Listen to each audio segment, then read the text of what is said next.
SBR Videos is sponsored by Sports Cash System. Click on the link below for more information.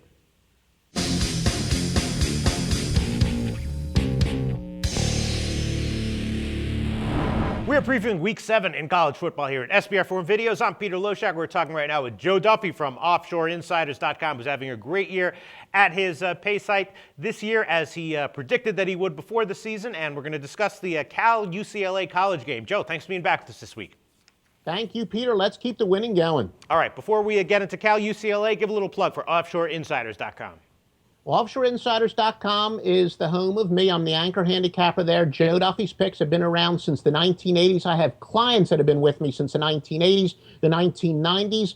There's a reason, my picks are still some of the most inexpensive on the internet, and they're the best. They're inexpensive because I know that if you join me now, you're going to be with me for the next 20 years. So let's make a bunch of money together at OffshoreInsiders.com. Okay, sounds good. Cal-UCLA. Now, UCLA is a 24.5-point home favorite, total 73, up from an opening that I saw at Bookmaker of 71, and the spread opened at 23 at Bookmaker.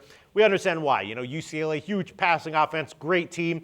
Cal, they have a decent passing offense as well, but a few notches lower than UCLA, so obviously the total should be very high. The spread should be very high.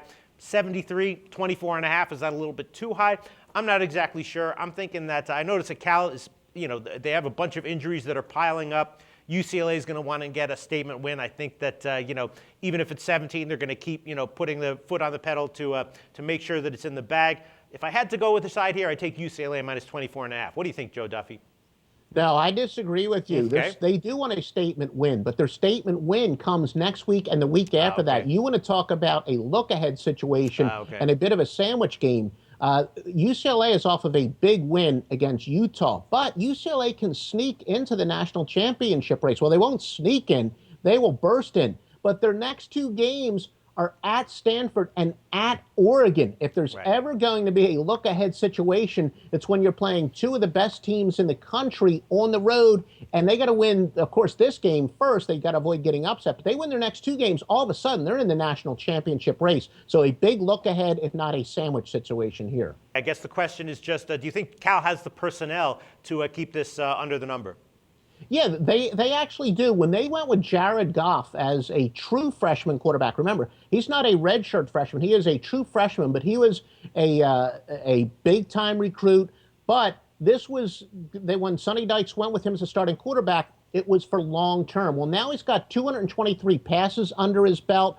He should continue to get better. Keep in mind, UCLA has had pretty good fortune as far as injuries concerned this year. You're right. California does have some injuries there in the secondary, but UCLA has been fairly healthy all year until the last game. They got some injuries, including Jordan James, their leading running back. He's a guy who's averaging 6.3 yards per rush, 463 yards. Also, Torian White, their starting left tackle, is out. So UCLA actually has some injuries for the first time this year. But yeah, because California's got a stud quarterback who, as I said, baptism by fire, he should really start peaking now, and he's a dangerous underdog situation. Yeah, this is a good spot for them, and they do have a legitimate stud quarterback. All right, good argument. You might be right here. Look-ahead situation for UCLA, even though the line has gone up a bit since opening. Cal plus 24.5 is the side that Joe Duffy from OffshoreInsiders.com is liking. Thanks so much, Joe.